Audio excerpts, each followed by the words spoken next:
Bienvenidos, exploradores del Mexiverso. Esta noche es la víspera de Todos los Santos, o según el México secular moderno, la víspera del Día de Muertos. Y es por eso que he querido contarles unas historias de terror, que no son cuentos ni leyendas, sino hechos históricos, resguardados en el Archivo General de la Nación, de los documentos del Santo Oficio de la Inquisición Novohispana. El capítulo 12 del libro quinto de la Historia General de las Cosas de Nueva España de Fray Bernardino de Sahagún da cuenta de algunos terrores nocturnos que atormentaban a los mexicas en tiempos prehispánicos. Se habla de unos terroríficos fantasmas sin pies ni cabeza, con forma de bultos que rodaban por el piso dando gemidos y alaridos, y se les da el nombre de Tlacañexquemili. Era de mal agüero verlos porque anunciaban la muerte.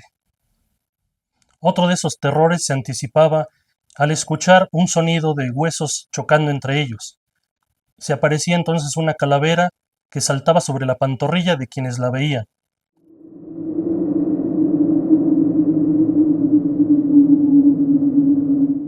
Esta historia es de 1626 y le ocurrió a un muchacho de 25 años de nombre Juan Félix.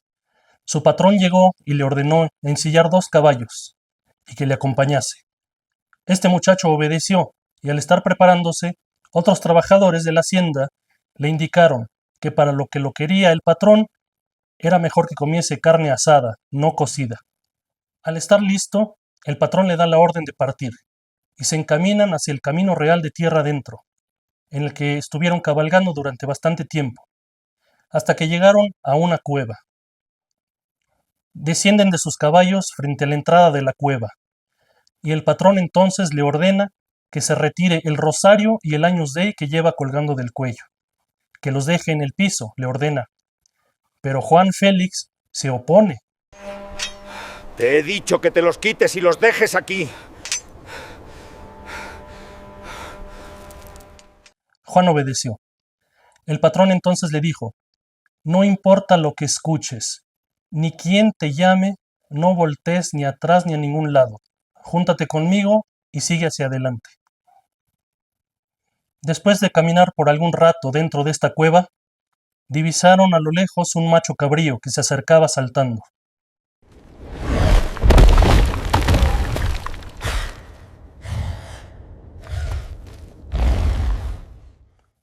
Al estar frente a ellos, se dio la vuelta y el patrón ordena que lo bese por detrás. Él hace lo mismo.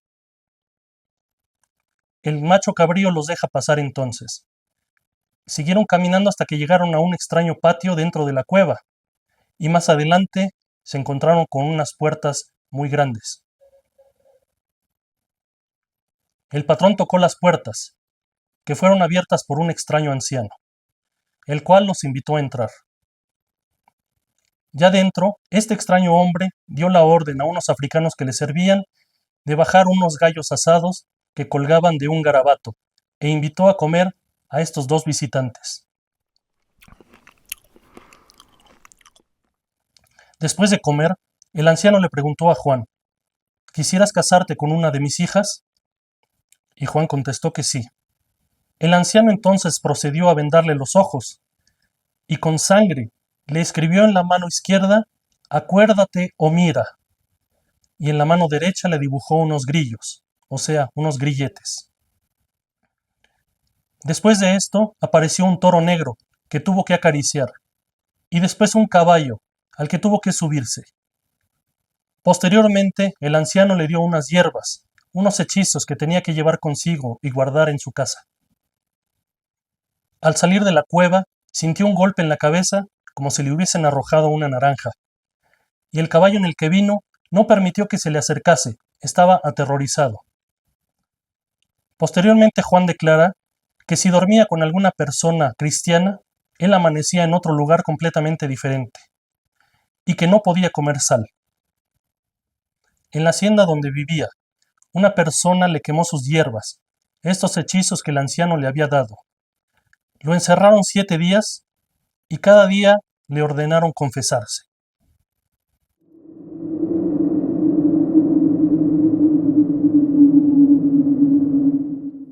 domingo de Ramos de 1650, en la población de Chiapa de Mota, un joven de 25 años de nombre Nicolás de Cabrera, de la hacienda del Rincón, se acercó al Santo Oficio de la Inquisición para denunciar a una mujer de nombre Francisca González, viuda que fue de Bartolomé González, de la misma población.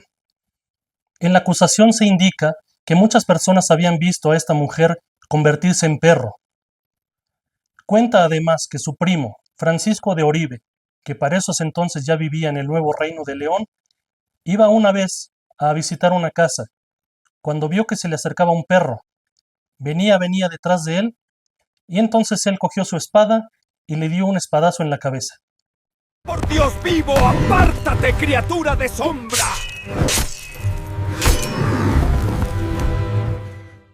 El perro, lastimado, escapó despavorido. Al día siguiente, Francisco de Oribe fue a buscar a esta mujer, Francisca González, y la encontró con una herida de espada en la cabeza.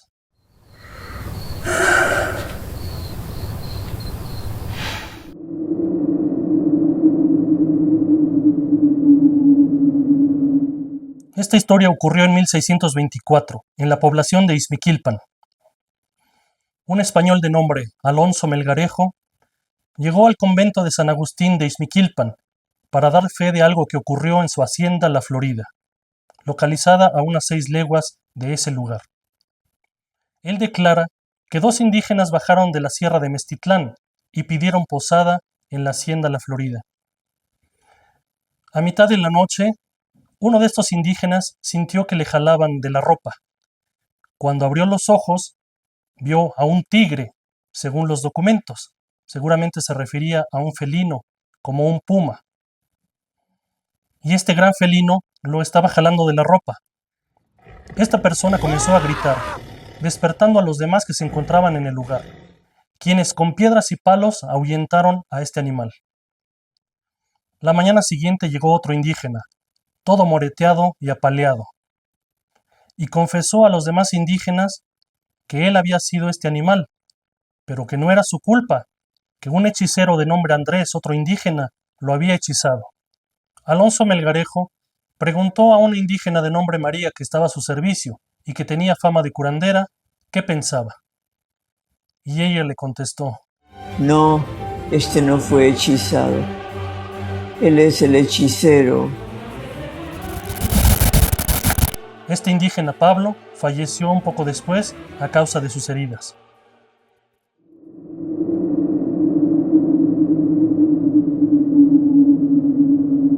Esta historia tuvo lugar en 1782, en la ciudad de Oaxaca.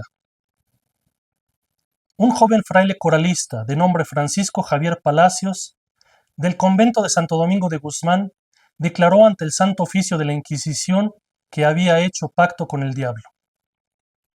Su historia comienza 2 años antes, cuando, de edad de 15 años, se enamoró de una mujer que le doblaba la edad, de nombre Josefa Sosa. Él, que había hecho votos para ingresar al convento, pronto se dio cuenta de que el amor que sentía por esta mujer era más grande que la vocación que pudo haber tenido.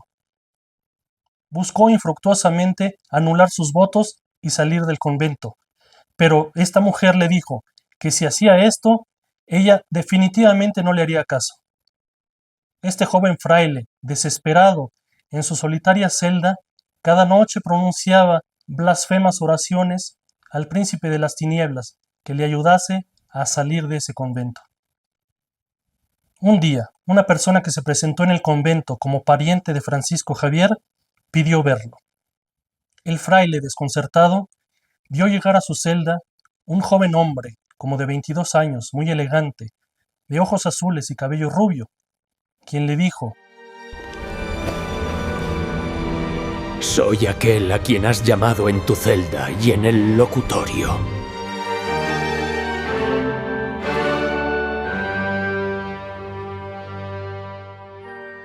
Supo entonces que había llegado aquel por quien estuvo clamando todas esas noches. Este ser le dio unos polvos al fraile y le dijo que con estos polvos se abriría la puerta de su celda y cualquier mujer que él deseara caería rendida a sus pies. El fraile utilizó entonces los polvos que le dio este ser para salir de su celda. Tiempo después, este ser se volvió a aparecer en la celda del fraile y le dijo que su amada mujer le tenía que hacer una muñeca de trapo, a través de la cual tendría que adorarlo. Y antes de retirarse, le hizo sangrarse un dedo y firmar un documento en el que juraba servirlo. El fraile Francisco Javier le pidió a esta mujer que le hiciera la muñeca de trapo y ya teniéndola la colocó en un rincón de su celda para, a través de ella, adorar a este ser y renegar de su propio Dios. El ser le había prometido que en 3 años lo sacaría de ese convento. El extraño comportamiento del fraile hizo que la Inquisición se fijara en él y comenzaron a investigarlo. La cantidad de acusaciones era tan grande y tan importante que decidieron transferir este caso a la Santa Inquisición de la Ciudad de México. El fraile Francisco Javier es trasladado a la Ciudad de México y enclaustrado en el convento de Santo Domingo. La investigación llevada a cabo por la Inquisición de la Ciudad de México no logró corroborar los dichos del fraile de que había hecho un pacto con el diablo. Sin embargo, la cantidad de blasfemias que declaró durante su proceso fueron suficientes para que se le condenase a la cárcel de la Perpetua en el antiguo palacio de la Inquisición. Así fue que el diablo le cumplió lo que le había prometido, que en 3 años lo sacaría del convento. Nos encontramos en el antiguo palacio de la Inquisición, donde Francisco Javier Palacios fue hecho preso.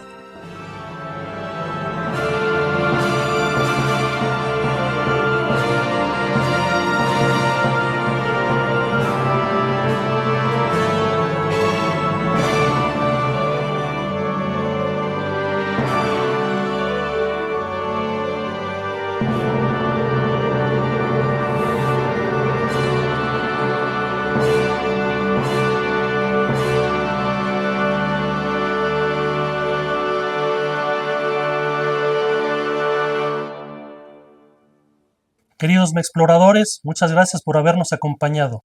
Por favor, si les gustó el video, regálenos un like, una suscripción, activen la campanita para que estén pendientes de las actualizaciones que tenemos para ustedes. Y hasta la próxima.